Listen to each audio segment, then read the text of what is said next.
নমস্কার, দেখছেন কলকাতা টিভি। আপনাদের সঙ্গে রয়েছি আমি ঋষিকেশ। শুরু করছি নারদ। তৃণমূল কংগ্রেসের তারকা প্রার্থী দেব অর্থাৎ দীপক অধিকারী ঘাটালের প্রার্থী, কিন্তু তিনি গিয়েছিলেন বালুরঘাটে তৃণমূল কংগ্রেসেরই প্রার্থী বিপ্লব মিত্রর হয়ে প্রচার করতে। কিন্তু প্রচারে মঞ্চে উঠে তিনি বিপ্লব মিত্রর প্রতিদ্বন্দ্বী বিজেপি প্রার্থী বিজেপির রাজ্য সভাপতি সুকান্ত মজুমদারের প্রশংসায় পঞ্চমুখ হলেন। খুব স্বাভাবিকভাবেই বিড়ম্বনায় পড়ল তৃণমূল কংগ্রেস, আর যা নিয়ে আসরে নেমে পড়েছে বিজেপিও। এই বালুরঘাটকে পাখির চোখ করেছে তৃণমূল কংগ্রেস। মমতা বন্দ্যোপাধ্যায় 4টি সভা করেছেন, কিন্তু একেবারে ভোটের আগে দীপক অধিকারী ওরফে দেব তিনি কি কিছুটা বিড়ম্বনা বাড়ালেন শাসক দলের? দেখব একটি প্রতিবেদন। এবারে লোকসভা ভোটে মমতা বন্দ্যোপাধ্যায়ের টার্গেট বালুরঘাট লোকসভা কেন্দ্র। 2011 ক্ষমতায় আসার পর থেকে এই প্রথম বালুরঘাটে একসঙ্গে 4টি জনসভা করেছেন মুখ্যমন্ত্রী। 2024-এ বালুরঘাটে মাত্র দুদিনে 4টি জনসভা করেন তিনি। তপন, হরিরামপুর, কুমারগঞ্জ ও বালুরঘাটে জনসভা করেন মমতা বন্দ্যোপাধ্যায়। গতবার উত্তরবঙ্গে সবকটি আসনে জয় পেয়েছিল বিজেপি। এবার সেই দুর্গ ভাঙতে চান মমতা। বালুরঘাটে তাই বিশেষ নজর তৃণমূলের। বালুরঘাট আসনে তবে কি এবার জেতার ইঙ্গিত পাচ্ছে তৃণমূল? বালুরঘাটে শুধু মমতাই নয়, অভিষেক বন্দ্যোপাধ্যায়ও প্রচারে বিশেষ ফোকাস রেখেছেন। যে বালুরঘাটকে এবার পাখির চোখ করেছে তৃণমূল, সেখানেই তৃণমূল প্রার্থী বিপ্লব মিত্রের সমর্থনে প্রচারে এসে বালুরঘাটের বিজেপি প্রার্থী সুকান্ত মজুমদারের প্রশংসা করে তৃণমূলকে অস্বস্তিতে ফেললেন বিদায়ী তৃণমূল সাংসদ দীপক অধিকারী ওরফে দেব। মঙ্গলবার দক্ষিণ দিনাজপুর জেলার কুশমুন্ডিতে নির্বাচনী জনসভায় এসে দেব বললেন, আমার অনেক লোক বন্ধু বান্ধব আছে যারা বিজেপিতেও আছে, তাদের মধ্যে একটা অন্যতম নাম হচ্ছে সুকান্ত দা। আমার অত্যন্ত প্রিয় মানুষ। সুকান্ত দাকে শুভেচ্ছা। যে রাজনীতির ময়দানে যায় যেই জিতুক না কেন, আমার মনে হয় যে মানুষ যাকে ভালোবাসবে, মানুষ যাকে বিশ্বাস করে, তারই যেন জয় হয়। তো এই মঞ্চ থেকে সুকান্ত মজুমদারকে অনেক অনেক শুভেচ্ছা রইল। কে জিতবে কে হারবে আমরা 4 জুনে দেখে নেব। দেবের মুখে নিজের প্রশংসা শুনে কি বললেন বালুরঘাটের বিজেপি প্রার্থী?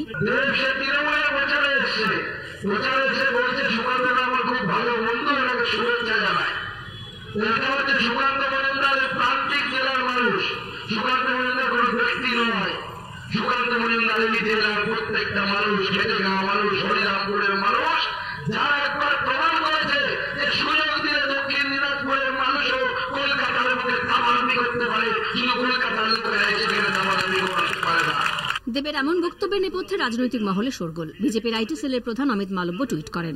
টুইটে অমিত মালব্য লিখেছেন, তৃণমূলের হার কতটা নিশ্চিত তা বোঝা যায় ঘাটালের তৃণমূল প্রার্থী দেব যখন বিজেপির রাজ্য সভাপতি সুকান্ত মজুমদারকে শুভেচ্ছা জানান। অমিত মালব্যর পাল্টা এক্স হ্যান্ডেল দেবের। তবে অমিত মালব্যর টুইটকে গুরুত্ব দেননি বিজেপি প্রার্থী সুকান্ত মজুমদার।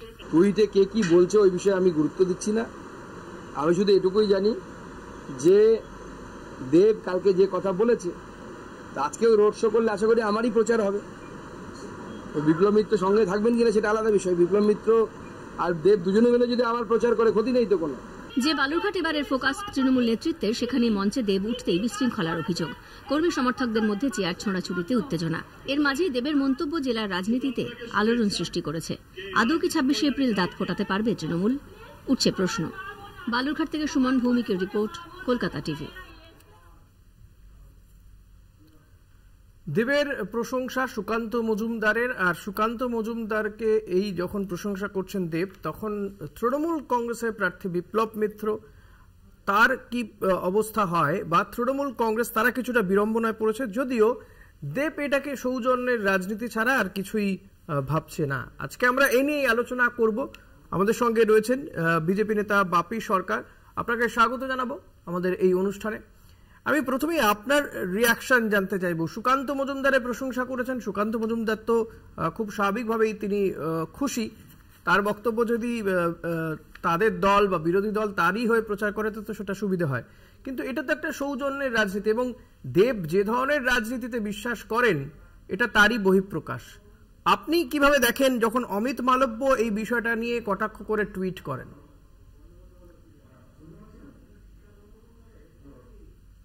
দেখুন, বিষয়টা অমিত মালব্য আমাদের আর রাজ্য কেন্দ্রীয় নেতৃত্ব, উনি কেন করেছেন ওনার বিষয়, ওই বিষয় নিয়ে আমি কিছু মন্তব্য করতে পারি না। আমি জেলার একজন সাধারণ সম্পাদক, কিন্তু আমি মনে করি ডক্টর সুকান্ত মজুমদারের বিরুদ্ধে মাননীয় মুখ্যমন্ত্রীও বালুরঘাটে তিনি 4বার এসেছেন। একবারও ডক্টর সুকান্ত মজুমদারের বিরুদ্ধে তেমন কিছু বলার সাহস পাননি। হ্যাঁ, একবার দুবার একটা কথা বললে পড়ো আর দেব যেটা বলেছে, উনার যেটা মনে হয়েছে এখানকার বাস্তবের মাটিতে দাঁড়িয়ে, যে বালুরঘাটের তিনি আর প্রথমবার সাংসদ হওয়ার পরে বালুরঘাটের যে দিনের একের পর এক কাজ করেছে, বালুরঘাটের মানুষের মন জয় করেছেন ডক্টর সুকান্ত মজুমদার।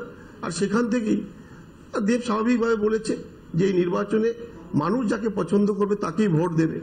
স্বাভাবিকভাবে প্রশ্নটা উঠছে, দেবের আর বিবেক থেকে যেটা সাড়া দিয়েছে, তার যে বাস্তব সত্য যেটা, সেটা তিনি বলে ফেলেছেন, তার জন্য দেবকে ধন্যবাদ। দেব বাস্তব সত্য দেব বলেছেন। সুকান্ত মজুমদার একজন ভালো মানুষ, কিন্তু সেটাকে নিয়েও যখন আপনাদের আইটি সেল একবারে মঞ্চে নেমে পড়ে এবং তারা বলেন যে বিজেপির জয় কতটা নিশ্চিত, অর্থাৎ এখানে আবার জয় পরাজয়ের জায়গাতে চলে যায়, এটা কি দরকার ছিল? একজন বিরোধী দল যখন সৌজন্যের রাজনীতির কথা বলছেন, প্রশংসা করছেন, তখন তো নিচু স্তরে একটা বার্তা যায়, তাই না? আমরা তো দেখি নিচু তলার নেতা কর্মীরা বা কর্মীরা, নেতারাও নন সেভাবে, কর্মীরা নানান সময় হাতাহাতিতে জড়িয়ে পড়ছেন, মারপিট হচ্ছে। দেখুন অমিত মালব্যজি, আপনাকে আবারও বলছি, উনি কেন্দ্রীয় নেতৃত্ব, ওনার মতামত নিয়ে আমার কোনো মন্তব্য করার অধিকার নেই। আমি এই বিষয় নিয়ে কোনো মন্তব্য করতে পারি না। দলের নেতা আপনি বলছেন কোনো অধিকার নেই। জেলার সাধারণ সম্পাদক। আমাদের সঙ্গে আরো দুজন অতিথি রয়েছেন। মৃণাল সরকার তৃণমূল কংগ্রেসের পক্ষ থেকে আপনাকে স্বাগত জানাবো। নেতার মন্তব্য তৃণমূলের পক্ষ থেকে রয়েছেন সুভাষ বাওয়াল, আপনাকেও স্বাগত জানাবো। হ্যাঁ বলুন। ওনার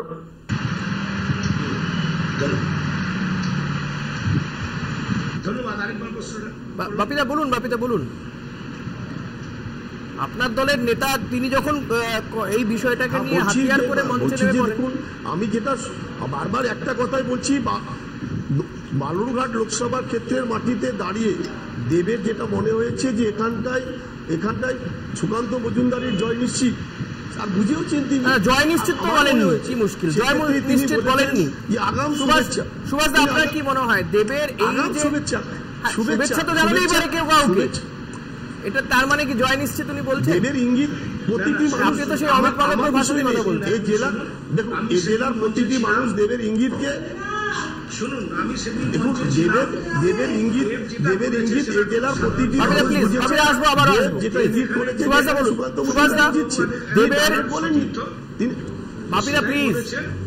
কিন্তু পরবর্তীকালে উনি বলেছেন যে যারা উন্নয়ন করবেন ধর্মের নামে আপনারা কেউ ভোট দেবেন না, যারা উন্নয়ন করেছে, যারা স্কুল করেছে, কলেজ করেছে, রাস্তা করেছে, পানীয় জল করেছে, তাদেরকে আপনারা ভোট দেবেন, উনি বলেছেন। এবং আমি যেটা আশ্চর্য হয়ে যাচ্ছি না, আমি সুভাষ দা আপনার কাছে যে বিষয়টা জানতে চাইবো, এই যে দেবের এই মন্তব্য, একজন বিজেপির রাজ্য সভাপতি অর্থাৎ বিরোধী দলের রাজ্য সভাপতি তার প্রশংসা করছেন, আপনার দলের নেতা, সাংসদ এবং যিনি প্রার্থীও আপনার দলের প্রার্থীর হয়ে প্রচারে গিয়ে, এটা কি কোথাও গিয়ে আপনাদেরকে একটু বিড়ম্বনায় ফেললো? একবারে ভোট তো আর দুদিন পরে। না, বিড়ম্বনার ব্যাপার নেই তো। উনি ব্যক্তিগতভাবে যেহেতু সুকান্ত মজুমদার ওনার সতীর্থ ছিল, সে হিসাবে বলেছে সূর্যকান্ত মজুমদার আমার পরিচিত, কিন্তু পাশাপাশি উনি পুরো কোড আনকোড যদি ওনার কথাটা শোনেন, তাহলে উনি বলেছেন যে আপনারা তাকেই ভোট দেবেন, রাজনীতিতে সৌজন্যতা বজায় থাকুক, কিন্তু যারা ধর্মের নামে ভোট চায় তাদের দেবেন না, যারা উন্নয়নের ভোট চায়, যারা স্কুল করে ভোট চাইছে, যারা রাস্তা করে ভোট চাইছে, যারা পানীয় জলের উন্নয়ন করে ভোট চাইছে, যারা আলো দিয়ে সাজিয়ে শহরকে ভোটের আবেদন চাইছে, তাদেরকে ভোট দিবে। আমার যেটা আশ্চর্য মনে হচ্ছে সেটা হচ্ছে দেবের এই সামান্য কথাটা তারা তাদের সভায় মোবাইল চালিয়ে শোনাচ্ছে সতীর্থদের। উনি তো প্রচারের জন্য মিঠুনকে এনেছিল, মিঠুন তো বলেছে ওনার হয়ে প্রচার করার জন্য, আর দেবের ওই সাধারণ কথাটা উনাকে পাথেও করতে হলো। আমি আশ্চর্য হয়ে আমি এই জায়গাতেই মৃণাল আপনার কাছে আসবো। এই জায়গাতেই কোথাও গিয়ে দেবের এই প্রশংসা সুকান্ত মজুমদারকে একটু অ্যাডভান্টেজ দিয়ে দিল না?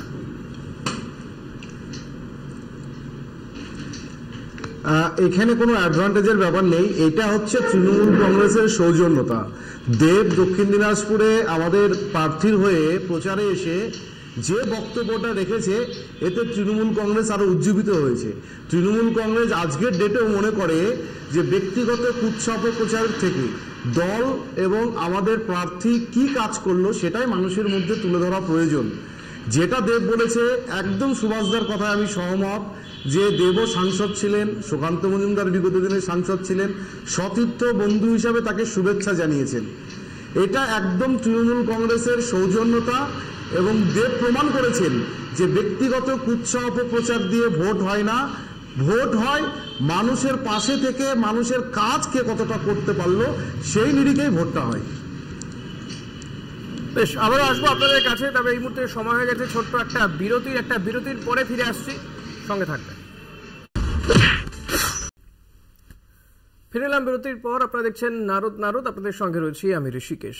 যে প্রশ্ন নিয়ে গিয়েছিলাম, এবং আমি যাব মৃণালদা আপনার কাছে যাব, যে বিষয়টা জানতে চাইবো, এই যে বালুরঘাট কেন্দ্র, যে বালুরঘাট কেন্দ্রে গত বছর বা 2019 সালে অভিযোগ ছিল তৃণমূল কংগ্রেসের গোষ্ঠীদ্বন্দ্বের জন্যই তৃণমূলকে হারতে হয়েছিল। এবার বিপ্লব মিত্রকে প্রার্থী করা হয়েছে এই কেন্দ্রে, এবং সেখানে প্রচারে গিয়ে দেবের এই উক্তি কতটা সমস্যায় ফেলবে আপনাদেরকে, বা আপনারা এই বিষয়টাকে নিয়ে কিভাবে দেখছেন? দেখুন, 2019-2024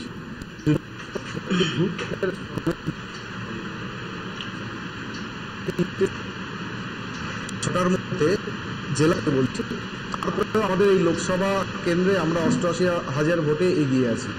আমরা পঞ্চায়েত ইলেকশন খুব ভালোভাবে করেছি, ঐক্যবদ্ধভাবে সংঘবদ্ধভাবে করেছি, এবং 2024-এ আমাদের যিনি ক্যান্ডিডেট হয়েছেন সেই ক্যান্ডিডেটই আমাদের অনেকটা অ্যাডভান্টেজ, যিনি 40 বছর তার রাজনৈতিক অভিজ্ঞতা, এবং শুধু 2009 সালে তিনি ক্যান্ডিডেট ছিলেন লোকসভার, দুবারের বিধায়ক। সেইখানে দাঁড়িয়ে আমরা যারা রাজনীতি করি সকলেই কোনো না কোনো সময় তার ছত্রছায়ায় আমরা রাজনীতি করেছি।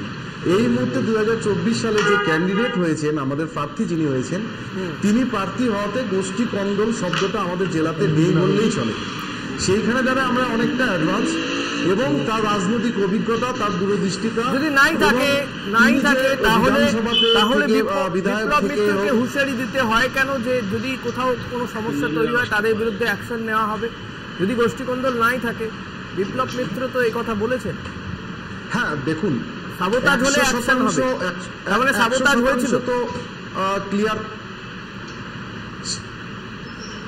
একটা সময় তো হয়েছিল, এটা তো অস্বীকার আমরা করি না। 2019 সালে কোনো না কোনো ক্ষেত্রে সাবোতাজ হয়েছিল বলেই তিনি সেই জায়গাটা যেন পুনরাবৃত্তি না হয় সেই জন্য দলীয় কর্মীদের হুঁশিয়ারি দিয়েছেন। এবং পঞ্চায়েত নির্বাচন ভালো হয়েছে এবং বিধানসভা ওয়ারি দেখতে গেলে আপনারা তৃণমূল কংগ্রেসের কাছ থেকে পিছিয়ে আছেন। 4টি তৃণমূল কংগ্রেসের দখলে ছিল বিধানসভা, লোকসভা, এই লোকসভার 3টি হচ্ছে বিজেপির দখলে। এটা কি কোথাও আপনাদের ভাবার?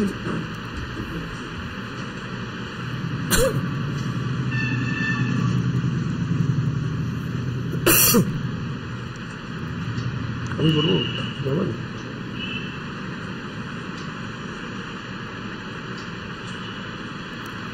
ভাবিটা শোনা যাচ্ছে, কোনোটাই শোনা যাচ্ছে। ঠিক আছে,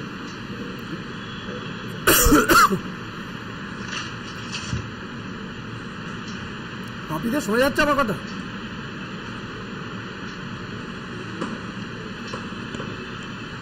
প্রথমে দেখুন, আসতে শোনা যাচ্ছে, দেখিনি আমি।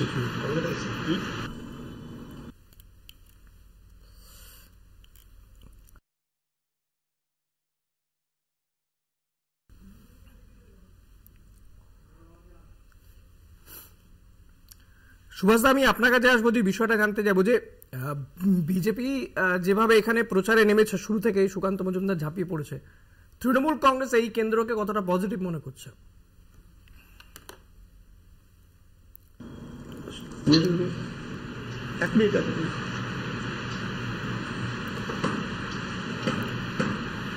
সুভাষদা, শোনা যাচ্ছে আমার কথা?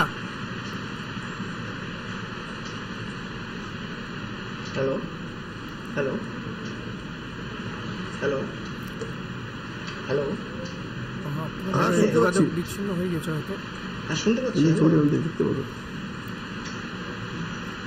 সুভাষদা, আমি বলছি তৃণমূল কংগ্রেস এই বালুরঘাট কেন্দ্রকে কতটা পজিটিভ মনে করছে? বিপ্লব মিত্র কি আদৌ এই কেন্দ্র থেকে জয়লাভ করতে পারবেন?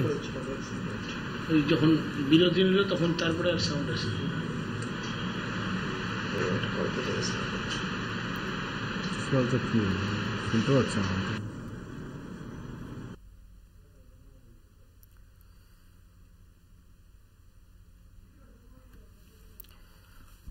কোনোভাবে যোগাযোগ হয়তো বিচ্ছিন্ন হয়ে গেছে। আজকে আর আমাদের সময় নেই, এখানেই শেষ করতে হচ্ছে নারদ। আজকের মতো আপনাদের প্রত্যেককেই ধন্যবাদ জানাবো দর্শকদেরকেও যে আজকে আর আমাদের সময় নেই। নারদ আজ এখানেই শেষ করছি। দেখতে থাকুন কলকাতা টিভি, রাত দিন 7 দিন।